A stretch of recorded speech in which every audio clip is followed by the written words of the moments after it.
주일 동안 안녕하셨습니까? 그동안 요한복음을 들으시면서 혹시 이 요한복음이 좋아지셨는지 모르겠습니다. 제가 얼마 전에 우리 미주에 있는 우리 한인 교인들이 모이는 큰 그 연합 집회에 가서 이 요한복음에 대해서 제가 강의를 할 기회가 있었습니다. 강의를 마치고 났더니 많은 동료 목사님들이 이 요한복음 강의, 특별히 그때 제목이 이제 십자가의 복음이라고 하는 제목. 요한복음에 이제 십자가가 많이 등장하지 않습니까? 그래서 십자가의 의미에 대해서 제가 쭉 설교를 했더니 그 말씀을 들은 동료 목회자들이 요한복음이 그런 책인지 몰랐다. 십자가가 그렇게 분명하게 나타나 있는 것을 볼 때 나도 이제 십자가를 어떻게 좀 가르쳐야 될지 좀 알게 됐다. 이런 이야기를 많은 그 동료 목사님들이 격려로 해주시는 것을 듣게 되었습니다. 혹시 여러분이 이 말씀을 들으시면서 여러분 마음속에 요한복음이 좋아지셨거나 요한복음을 통해서 설명된 우리 구주 예수님이 여러분들에게 더 많이 참으로 사랑하고 더 좋아하는 분이 되었다면 참 좋겠습니다. 오늘은 제가 요한복음 9장의 말씀, 누구의 죄 때문인가? 날 때부터 소경되었던 이 소경이 예수님을 만나서 그의 삶에 일어난 변화를 이 요한복음 9장에서 9장을 중심으로 제가 여러분과 함께 나누면서 은혜를 나누도록 하겠습니다. 우리 다 같이 요한복음 9장 1절부터 7절에 있는 말씀을 읽겠습니다. 예수께서 길 가실 때에 날 때부터 소경된 사람을 보신지라 제자들이 물어 가로되 라삐여 이 사람이 소경으로 난 것이 네 죄로 인함이 오니이까 자기 오니이까 그 부모 오니이까 예수께서 대답하시되 이 사람이나 그 부모가 죄를 범한 것이 아니라 그에게서 하나님의 하시는 일을 나타내고자 하심이니라. 때가 아직 나심에 나를 보내신 이의 일을 우리가 하여야 하리라. 밤이 오리니 그때는 아무도 일할 수 없느니라. 내가 세상에 있는 동안에는 세상의 빛이라. 이 말씀을 하시고 땅에 침을 뱉아 진흙을 이겨 그의 눈에 바르시고 이르시되 실로암 못에 가서 씻으라 하시니 실로암은 번역하면 보냄을 받았다는 뜻이라. 이에 가서 씻고 밝은 눈으로 왔더라. 여러분, 이 요한복음에서 제일 중요한 진술이 과연 무엇일까요? 저는 요한복음에서 제일 중요한 진술이 요한복음 3장 16절에 하나님이 세상을 이처럼 사랑하사. 그렇습니다. 우리가 예수님 이 죄된 세상에 살지만은 우리는 여전히 하나님께서 세상을 사랑하시는 하나님의 사랑을 느끼고 사는 것이 오늘 우리에게 제일 중요한 것입니다. 그런데 이 요한복음 안에서 하나님이 세상을 그렇게 사랑하시는 것을 정말 느끼기 힘든, 그것을 공감하기 힘든 사람이 또 몇 있어요. 어떤 사람일까요? 첫째는 요한복음 5장에 38년 된 중풍병자입니다. 물론 이 사람이 잘못했죠. 죄를 지었고 그 죄로 인해서 자기의 몸을 너무 지나치도록 쾌락을 추구하다가 이 사람이 중풍에 걸렸는데 중풍 걸린 지 38년 동안 움직이지 못하고 그 베데스다 연못가에서 그 물이 움직이는 것을 바라보면서 헛된 소망 가운데 살았으니 이 사람의 마음속에 어떤 생각이 들었을까요? 하나님이 정말 나를 사랑하실까?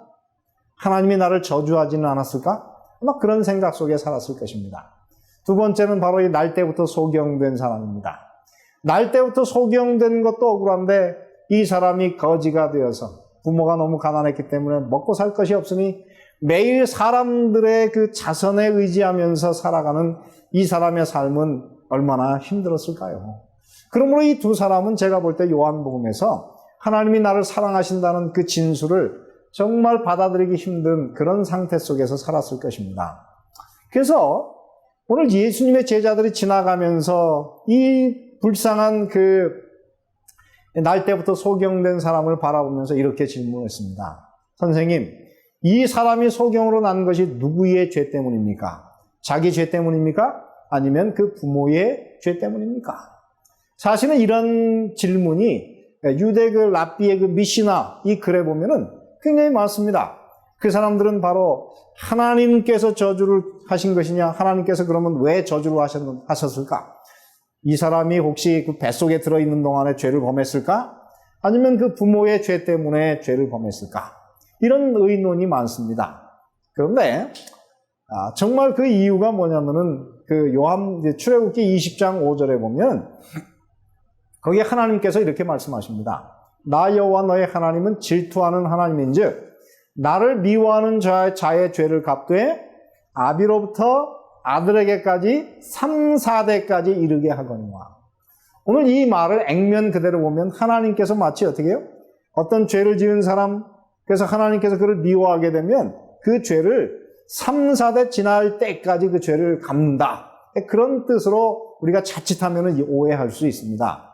사실은 그런 뜻이 아니죠. 하나님께서는 이 죄라고 하는 것이 얼마나 그 결과가 심각한지, 그 죄의 영향력이 강한지, 그 죄의 영향력이 한 번 죄가 들어오면 3, 4대까지 갈 수 있다라고 하는, 그래서 이 죄의 심각성을 얘기하는 것이지, 하나님이 사람에게 죄를 그렇게 3, 4대까지 갚는다고 하는 것이 아니지 않습니까?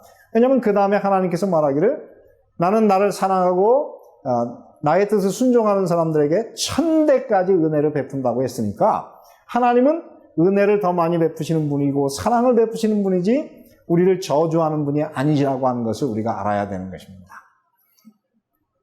그런데 이 땅에서 많은 사람들이 바로 이 참으로 날 때부터 소경된 사람처럼 그리고 예수님의 그 제자들처럼 다 그런 생각을 가지고 삽니다. 그래서 이 송명희 시인이 마치 날 죄인처럼 멀리하며 외면을 하네요. 그런 생각을 가지고 이 세상을 슬픔 가운데 살아가는 것입니다. 이 성경에 욥기가 기록된 목적이 무엇일까요? 이 욥기라고 하는 것은 인간의 불행을 죄에 대한 하나님의 형벌로만 보지 말라고 하는 것입니다. 다시 말해 이 인간이 가지고 있는 불행과 고난을 의인의 고난을 선과 악, 하나님과 사단 간의 그 싸움 가운데 있는 대쟁투적인 시각에서 보라고 하는 것이죠. 이곳에 보면은 어느 날 이제 하나님의 아들들, 아마 여러 별세계에 사는 그 별세계 아담과 하와 같은 그 첫 번째 하나님의 장자들이 다 모여서 회의를 합니다. 그곳에 사단이 지구의 대표로 갔어요. 근데 그때 하나님께서 말씀하십니다. 너 내 종 욥을 보았느냐? 그와 같이 순전하고 정직하여 하나님을 경외하며 악에서 떠난 자가 세상에 없다 그랬어요. 그랬더니 사단이 뭐라 그러냐면 아니 욥이 까닭없이 하나님을 경외합니까? 하나님께서 많은 것들을 그에게 후하게 주셨으니까 그가 그런 하나님의 축복 때문에 하나님을 섬기고 하나님의 뜻대로 사는 것이지 하나님께서 그것을 다 걷어가신다 그러면은 욥은 절대로 하나님의 뜻대로 안 하고 하나님을 아마 욕할 거라고 그래요. 그러면 네 멋대로 다 하는데 그 사람의 생명하고 그 사람의 몸은 건들지 말아라. 그 순간부터 갑자기 욥에게 많은 불행이 몰려왔어요. 한 번은 이제 도적들이 와가지고 그의 재산을 다 뺏어갔습니다. 그 다음에 큰 동풍이 와가지고 그 아이들이 있는데 그 아이들이 있는 집이 폭삭 무너져가지고 다 죽었어요. 그래도 이 욥이 변하지 않으니까 그 다음에는 이 욥에게 큰 질병을 내려가지고 몸에 이제 그 종기가 생겨가지고 다 불타버린 자기의 집 터에 앉아가지고 기와장으로 자기의 몸을 긁고 있어요. 이런 불행을 당했을 때에 그 욥의 그 친구들이 와서 이렇게 이야기합니다. 생각하여 보라. 죄 없이 망한 자가 누구인가? 정직한 자의 끊어짐이 어디 있는가? 내가 보건대 악을 밭갈고 독을 뿌리는 자는 그대로 거두나니 다 하나님의 입기운에 멸망하고 그 콧김에 사라집니다. 그렇습니다. 이 성경에서 결국은 많은 사람들은 어떻게 보느냐면 사람이 고난을 당하는 것은 다 죄의 결과라고 생각을 하는 것이죠. 그래서 송영찬이라고 하는 목사님이 한 글을 썼는데 거기에 이렇게 썼어요. 이 욥기에 대해서 쓰기를 실제로 욥의 세 친구는 욥의 고난에 대하여 죄의 심판과 하나님의 징계라는 교리를 주장하고 있다. 욥이 재산과 건강을 잃게 된 원인은 자신의 죄에 대한 하나님의 징계라는 관점에서 해석하려고 하였다. 그런데 오늘 예수님께서 지금 하시는 말씀은 그것이 아닙니다. 요한복음 9장 3절에 보면 이렇게 말씀하세요. 이 사람이나 그 부모가 죄를 범한 것이 아니라 그에게서 하나님의 하시는 일을 나타내고자 하십니다. 오늘 이 말씀은 우리에게 이 땅의 불행을 당하는 사람을 볼 때에 우리가 정죄하는 시각으로 그를 바라보지 말고 치료적, 은혜적인 시각에서 이것을 보라고 하는 것입니다. 다시 말해 하나님께서 이 땅에 불행을 당하는 사람은 그에게 하나님께서 진노하시고 벌을 내리는 것이 아니고 그에게서 하나님의 하시는 일을 나타내고자 하심이니라. 우리의 생각이 이렇게 바뀐다고 하면은 오늘날 이 교회 안에 많은 사람들이 얼마나 큰 자유를 누릴까? 저는 그런 생각을 해봅니다. 여러분 그 송명희 시인을 잘 아시죠? 이 송명희 시인이 그 진실한 그 하나님을 잘 섬기는 그런 부모님 밑에서 태어났습니다. 그런데 의사가 이 어릴 때 그 아이, 이 송명희 시인의 그 뇌 그 신경을 잘못 건드려가지고 한 번도 몸을 쓸 수 없는 뇌성마비 환자가 됐어요. 이 아이가 부모님을 따라서 이제 교회에 나갔는데 너무너무 절망스러우니까 하루는 이 아이가 설교단 밑에까지 기어 들어가서 하나님께 기도를 했다고 합니다. 하나님, 제발 저를 만나주세요. 저를 정말 만나주세요. 저를 만나주신다면 제가 모든 것을 다 드릴게요. 간절히 기도했는데 그때 하나님의 음성이 들렸습니다. 하나님께서 이렇게 말씀하셨어요. 만약 내가 너를 정상화로 태어나게 했다면 너는 결코 나를 붙들지 않았을 것이다. 이제 내가 나를 전적으로 붙들게 되었으므로 내가 너를 들었을 것이다. 그 음성을 들어서 그가 나중에 그가 쓴 글 중에 하나가 내가 너를 들었으리라고 하는 책을 만들었어요. 그런 다음에 하나님께서 그에게 은혜를 주셨는데 이제까지 그렇게 이해할 수 없던 하나님의 성경을 읽는데 그 성경이 다 이해가 되었고 그 마음속에 하나님의 사랑이 넘쳐나기 시작했습니다. 그래가지고 어느 날 그가 글을 쓰기를 예수 그리스도의 구속의 은혜는 값없는 은혜라 하여 가볍게 여길 만한 것이 아니라 값이 너무나 커서 그 값을 붙일 수가 없다. 그렇게 써놨어요. 그렇습니다. 그 이후에 하나님께서 어느 날 이 송명희 시인에게 받아 적어라. 그래서 받아 적으면 위대한 명시가 나오게 되었습니다. 그렇게 명시가 수백 개가 되게 되었고 그 마음속에 소원이 생겼어요. 하나님, 이 하나님께서 주신 이 시들을 책으로 좀 출판할 수 있도록 하나님께서 제게 은혜를 주십시오. 그렇게 기도를 했는데 어느 날 이 사람이 이제 사람들에게 나가서 이렇게 간증을 하게 되었어요. 근데 간증을 하는데 이곳에서 간증을 하고 사람들이 감동을 받고 또 다른 곳에서 간증을 하게 되었는데 한 번은 그가 하는 그 간증을 듣고 그때 한 출판사 사장이 이 사람에게 당신이 쓴 그 시를 가지고 출판을 하자. 그래서 그 책을 처음으로 출판하게 되었다고 합니다.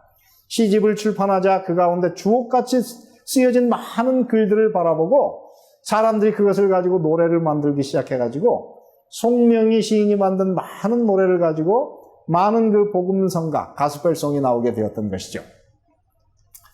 그 가스펠송 중에 하나가 무엇이냐면은 나 가진 재물 없으나 그 노래가 나왔어요. 근데 그 중간에 보면은 나는 아무것도 가지지 못했지만은 하나님께서 남들이 가지 못한 것을 주셨는데 그것은 나 남이 못 본 것을 보았고 나 남이 듣지 못한 음성을 들었고 나 남이 받지 못한 사랑을 받았고 나 남이 모르는 것을 깨달았네. 아무것도 가진 것이 없지만은 하나님은 공평하다고 하는 그 시를 쓰게 되었어요. 이것이 어느 날 한 사람이 그것을 이제 노래로 만들었는데 그때 미국에서 유학을 하던 지금은 이제 한국의 큰 대학의 교수가 되었지만은 그 사람이 이제 박사학위 논문을 쓰고 졸업을 했지만은 성적도 좋지 않고 논문도 그렇게 좋지 않아서 임용이 되지 않고 여러 번 떨어지게 되었어요. 낭망 중에 있을 때에 그가 이제 참으로 인생을 살기 싫었는데 어느 날 이 노래를 듣게 되었습니다. 그 노래를 들으면서 자기가 별로 참으로 좋은 나타낼 것은 없지만은 그러나 오늘 이곳에 오면 하나님께서 모든 것을 공평하게 하셨다는 이 노래를 듣는 순간에 마음속에 큰 용기가 생기고 포기하지 않게 되었고 결국 하나님께 기도한 다음에 그가 나중에 큰 대학의 교수로 임명되는 그런 일을 경험했다고 하는 것입니다. 그렇습니다. 하나님은 오늘 이 땅에서 우리 모두를 다 공평하게 만드시는 것입니다.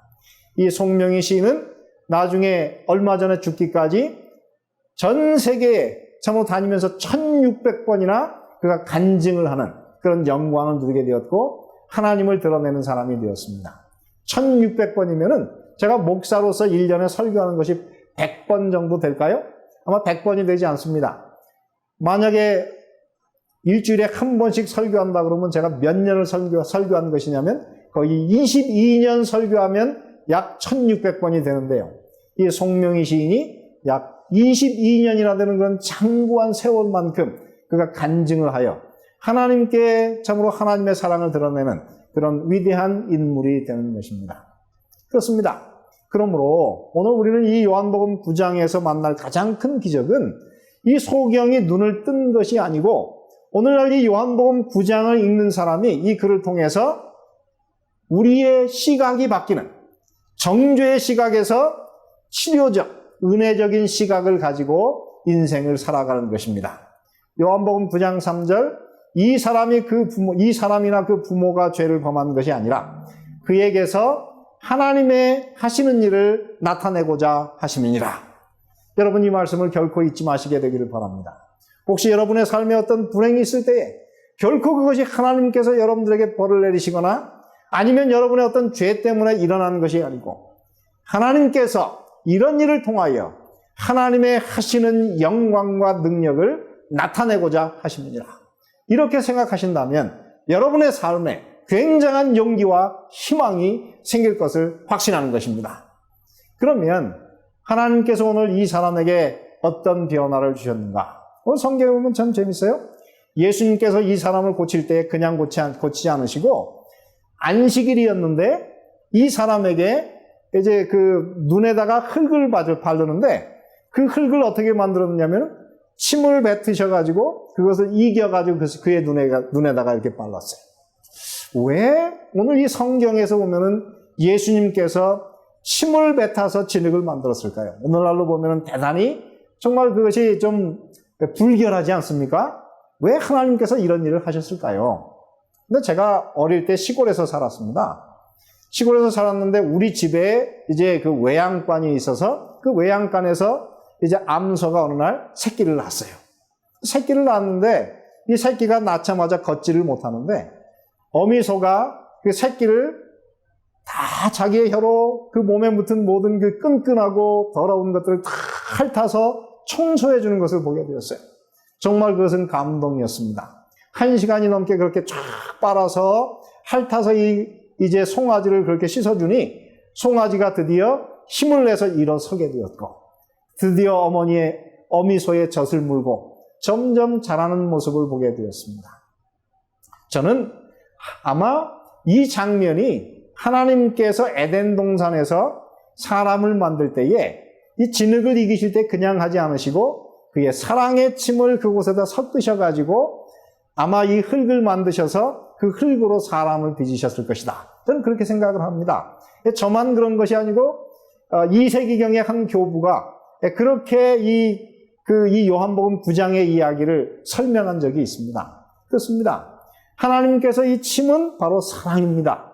저도 제일 사랑하는 저희 아내하고 제가 뽀뽀를 하지만 그것을 더럽다고 생각하지 않고 침을 나누는 사이라고 하는 것은 가장 가깝고 친근하고 서로를 신뢰하는 그런 관계인 것입니다. 오늘 이 장면에는 바로 하나님의 사랑이 들어있어요. 두 번째, 이 바르셨다고 하는 장면은 무엇이냐면 사실은 헬라어로는 에피크리오, 그런데 그것은 뭐냐면은 그곳에다가 하나님께서 이제 기름을 바르셨다. 기름으로 안수했다 그런 뜻이에요. 다시 말해 이 성경에 보면은 기름으로 발랐다고 하는 것은 하나님께서 어떤 사람을 특별히 선택하고 구별할 때에 기름을 바르는 것이죠. 그래서 성경에 보면 시편 133편 1절 2절에 보면은 형제가 연합하여 동거함이 어찌 그리 선하고 아름다운고 머리에 있는 보배로운 기름이 수염 곧 아론의 수염에 흘러서 그 옷깃까지 내림났다 그랬어요. 오늘 이곳에 보면은 아론을 이제 대제사장으로 구별해가지고 그때 이제 처음으로 기름을 부었어요. 누가 기름을 부었을까요? 모세가 부었을 것입니다. 모세가 자기 형 아론과 자기의 조카들이 대제사장으로 구별되어가지고 하나님 앞에 영원히 구별된 존귀한 자가 되었을 때에 그 기름을 부는 이 모세는 얼마나 그 마음이 벅차고 기분이 좋았을까요? 자기 형과 자기 조카들에게 기름을 붓는데 얼마나 풍성하게 부어주었는지 그 기름이 흘러 넘쳐가지고 머리를 통해서 수염을 타고 나중에 옷 전체까지 젖어지는 그런 모습을 보게 되었어요. 하나님께서 오늘 이곳에서 바로 그 소경된 날 때부터 소경들이 가련한 그 참으로 거지에게 하나님께서 기름을 참으로 이 진흙으로 바르시는데 하나님께서 그를 구별하여 하나님 자녀되게 하는 놀라운 은혜를 그에게 베풀어 주고 있는 것입니다. 그러면서 세 번째 뭐라 그러냐면은 실로암 물가에 가서 씻으라 그래요. 왜 씻으라고 그랬을까요? 이 성경 요한복음에 보면은 이 요한복음에는 믿음과 순종을 구별하지 않습니다. 그래서 요한복음 5장 8절 9절에 보면 38년 된 중풍병자를 고치실 때에 예수님께서 그냥 바로 고치지 않으시고 뭐라 그러냐면 일어나 자리를 들고 걸어가라고 말씀하십니다. 만약에 이 사람이 예수님의 말씀을 믿고 이제 믿은 다음에 이 사람이 예수님의 말씀을 따라서 일어나려고 노력하지 않았다면, 일어나 보려고 시도하지 않았다면, 그리고 그 자리를 들고 걸어가려고 그가 그런 시도를 하지 않았다면 그 사람은 치료되지 않았을 것입니다. 오늘 예수님께서 오늘 이곳에서 요한복음에서 믿음과 순종은 하나인 것을 이야기해 주고 있어요. 이 요한복음 9장 6절에도 예수님께서 실로암 못에 가서 씻으라 말씀하십니다. 그렇습니다. 요한복음 안에서는 믿음과 순종은 나눠지지 않습니다. 하나입니다. 믿으면 순종하는 것이고 순종은 바로 믿음의 외적인 표현으로서 오늘 이곳에 드러나고 있는 것입니다. 그렇습니다.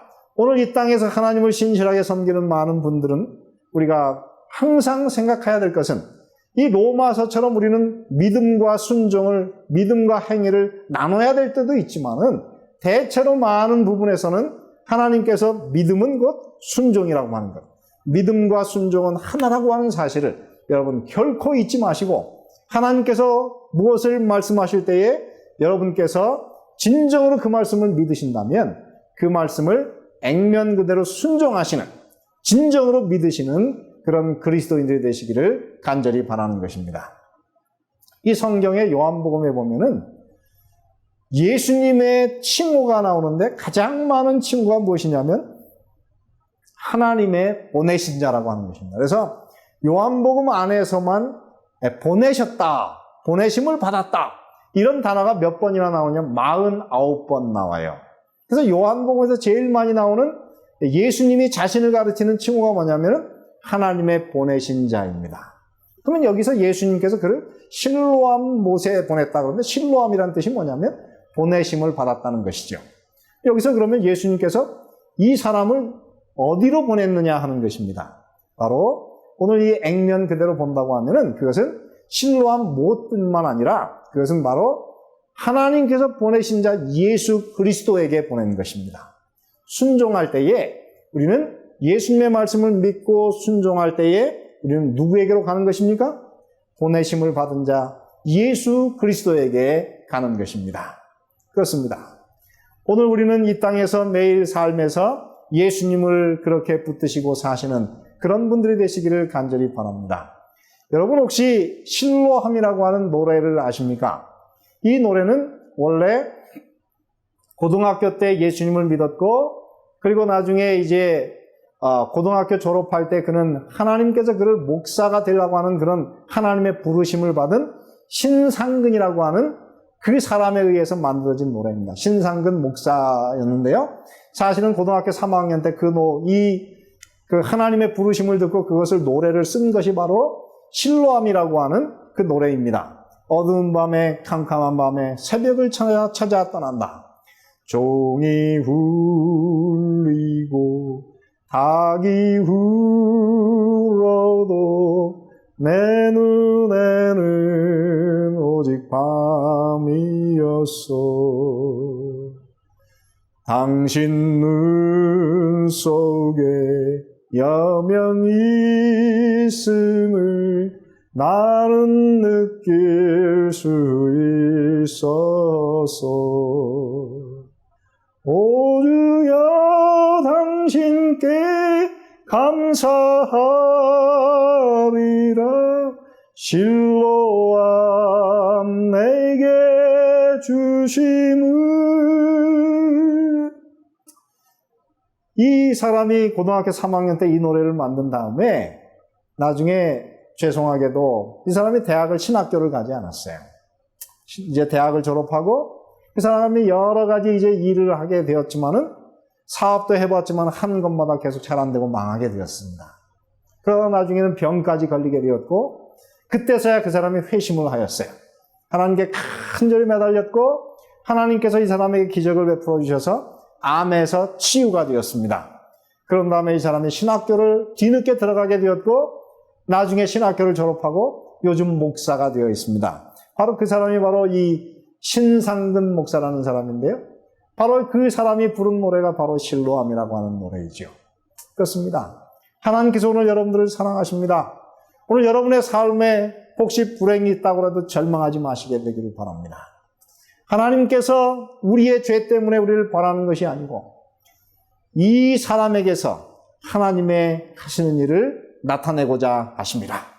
치료적인 시각을 가지시고 은혜적인 시각 가운데에서 하나님께서 불행을 당하시고 어려움 중에 있는 여러분에게 더 큰 일을 이루실 것을 여러분 마음속에 믿으시고 항상 마음속에 하나님을 바라보는 희망의 시각을 가지고 사시게 되기를 바라고 오늘 말씀을 마치겠습니다.